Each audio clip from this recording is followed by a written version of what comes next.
Good morning mga kabatang.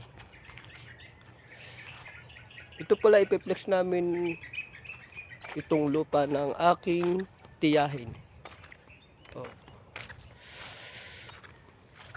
Yan oh. Malawak. Ito pala yung puno ng saging na nagpapatibay ng buto at nagpapataas ng calcium. Mayaman sa vitamina, mineral. Ito ang puno ng saging. Pag kinain mo itong bunga, ikaw ay lalakas. Ito naman ay puno ng niyog. Pag ikaw ay uminom ng mura, ikaw ay gagaling sa lahat ng karamdaman. Halimbawa ay UTI, kahit ano, ikaw ay magkakaroon ng enerhiya. Pwede itong gamitin nito sa energy drink, pang pre-workout, yung buko. Kasi kahit hindi ka kumain ng umagahan, pwede mo inumin ito. Ito naman ang puno ng sampalok. Ay pwede itong pangasim. Pangasim sa sinigang na isda, sinigang na baboy. At pwede mo itong paghinog ay pwede mo itong gawin ito na parang minatamis na may asukal. Hindi ko alam kung anong tawag dito sa ginagawa nila.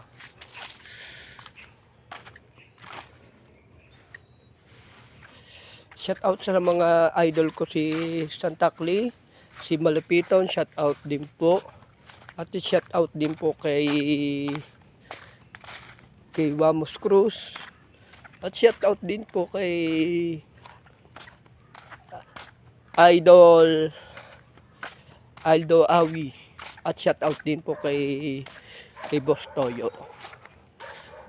At tayo magtutur guide tayo dito sa ating lupa ng ating tiyahin. Kung daano karaming saging.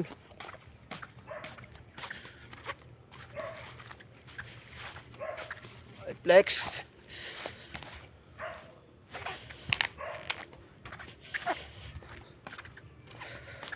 Sa lawak na lupain.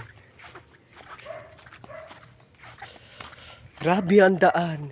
Pag ikaw ay dumaan, ikaw ay mapapagod.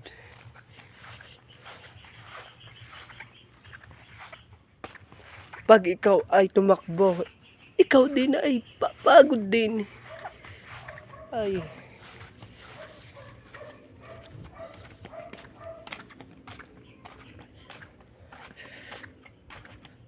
Sana suportahan ninyo sa aking YouTube channel ko, no, na page na Kabatang. I-share, i-like, i-comment, subscribe.